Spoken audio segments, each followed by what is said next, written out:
Salut, c'est Jean-Marc. Aujourd'hui, on va voir c'est quoi l'entraînement bi-quotidien et comment tu peux l'utiliser sans chambouler ta vie.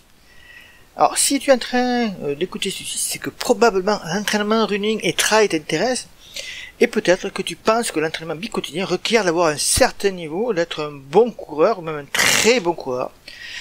Je vais te montrer comment tu peux en faire sans avoir à changer de vie et sans avoir besoin d'attendre de faire 2h30 sur marathon. Tout d'abord, l'entraînement bi-quotidien, à quoi ça sert? Le bi-quotidien permet d'augmenter la charge d'entraînement d'un athlète suivant l'une de ses optiques.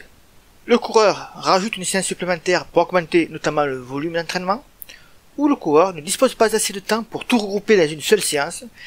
Il préfère alors découper cette grosse séance en deux distinctes. Le bi-quotidien, ce n'est pas forcément que de la course à pied. Il autorise beaucoup de variantes entre plusieurs disciplines et types d'efforts, soit de l'endurance, soit du fractionné. Mais on va y revenir. Et comme en général, il permet de réduire la durée de tes sorties, tu en ressors souvent moins émoussé physiquement et mentalement. Tu as le choix avec d'autres disciplines, natation, musculation ou renforcement musculaire, vélo ou VTT, cardio training. Et je suis certain que si tu réfléchis un peu, quand tu penses à tous ceux ou celles qui font une sortie course à pied et qui ont un cours de gym ou cardio le soir, ou l'inverse, c'est du bi-quotidien. Je reste persuadé également que de très nombreux coureurs ou coureuses le pratiquent. D'abord, entraînement bi-quotidien à connaître impérativement. Ça va être très important de bien appliquer ce qui suit et ce que tu vas entendre. Maintenant, il est possible à tout le monde de faire du bi-quotidien. Tu as quand même quelques règles à respecter. La première, et je le répète souvent, pas plus tard qu'il y a quelques jours avec le cas de Georgita qui s'est inscrite à un marathon suite à un pari. Alors si tu as manqué ce message, envoie-moi un petit mot pour que je te le mette à disposition. Tu y verras notamment des erreurs à éviter et ça t'évitera de te blesser. Donc la première recommandation, tout tient en ce mot, progressivité.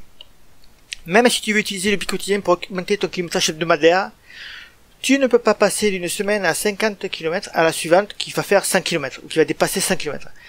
La marche est alors trop haute et tu vas forcément trébucher. Fatigue excessive, blessures sont possibles. Sois donc plus mesuré dans ta progression. Le deuxième point que je vais voir avec toi, pas de séance difficile un jour, pas de DEUX. J'aurais même dû commencer par cette règle, je pense, car elle se produit plus souvent qu'on ne le pense. Je le vois dans les athlètes que j'accompagne à travers mes échanges. Dans la journée, ils ont un cours cardio. Les cours cardio en salle, tout ça, c'est toujours très intensif. On est là pour que tu te vides l'esprit et pour t'épuiser. Et le soir, ils enchaînent avec une séance de seuil ou de VMA ou de fractionné. Grosse erreur, car nous ne sommes pas les pros et on ne peut pas optimiser la récupération. Certains, certainement comme toi, il y a le boulot, les enfants, le temps passé, les transports. Tout cela, ce sont des contraintes que tu dois gérer. Donc, pas deux entraînements difficiles, deux séances difficiles le même jour. Le troisième point que je vais voir avec toi, il découle du précédent. Et te donne ce que tu dois trouver dans ces deux séances. Le contenu d'une des deux séances sera fait à des intensités cool, ce qu'on appelle l'endurance. Elle sert de récupération ou pour travailler ton foncier ou pour faire du renforcement musculaire. La deuxième sera au contraire plus tonique. Seuil, VMA, fractionné, allure course. En principe, celle du matin est plutôt cool et celle du soir est plutôt dynamique. En quatrième point, quatrième règle que je vais voir avec toi, tu dois aussi faire attention à la durée de tes séances, surtout si tu débutes dans un genre d'exercice. 45 minutes par séance sont largement suffisantes. Dans ce laps de temps, tu peux très bien caler un échauffement, le but principal de ta séance, et le retour au calme. Enfin, dernière règle, un programme est toujours évolutif. C'est-à-dire que tu peux le modifier en fonction de ton état de fatigue. Alors pas forcément physique, mais ton ressenti est très important, tu es celui qui se connaît le mieux, mais tu dois être objectif avec toi-même. Ne pas te prendre pour un super-héros de la course à pied ou du sport, à qui rien ne peut arriver même si tu ne respectes aucune règle. Très souvent, ceux ou celles qui échouent sont justement ceux qui n'écoutent pas et n'appliquent pas les conseils. Maintenant, je te propose un petit exercice. Je te propose ceci, et ça concerne la semaine prochaine. Il ne faut jamais attendre plus longtemps si tu veux passer à l'action et voir les progrès que tu peux faire. Si tu attends 3 semaines, 1 mois, avant de te dire je vais le faire, ça ne va pas marcher.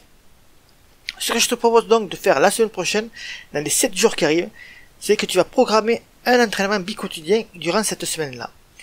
Et nous allons aller plus loin encore. Tu m'envoies ta semaine prévue ainsi que ta semaine type que tu as l'habitude de répéter régulièrement. Et je te dirai alors si tu peux faire cet entraînement bi-quotidien. Sinon, j'apporterai des modifications comme si tu étais à l'intérieur de nos programmes d'entraînement. Que se passe-t-il si tu agis? En faisant cet exercice, tu passes à l'action. Tu ne fais pas que lire ou écouter, tu te démarques de 95% des autres runners, qui vont te dire « Ah ouais, ça a l'air chouette » ou « Je verrai ça dans quelques semaines ». Et tu peux être sûr que tu ne progresseras plus vite qu'eux. En faisant cela, tu te retrouves en fait dans la peau d'un membre de nos programmes, comme je te disais. Et là, actuellement, c'est le programme de l'entraîneur, où tu es en relation étroite avec un coach pour toujours améliorer tes entraînements et tes connaissances également. Donc si tu souhaites en faire partie pour donner un réel coup de boost à tes performances, que tu veux vraiment améliorer tes chronos, c'est ici qu'il faut regarder. Tu as un lien ci-dessous à découvrir pour voir le programme du mois en cours. C'est un programme qui est renouvelé chaque mois. Donc si tu veux voir de quoi ça a l'air et rejoindre le programme en 2 ou 3 clics, il suffit de regarder déjà sur le premier lien ci-dessous.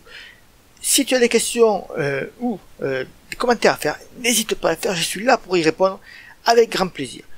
Je te souhaite une bonne journée et un bon run. Bye bye.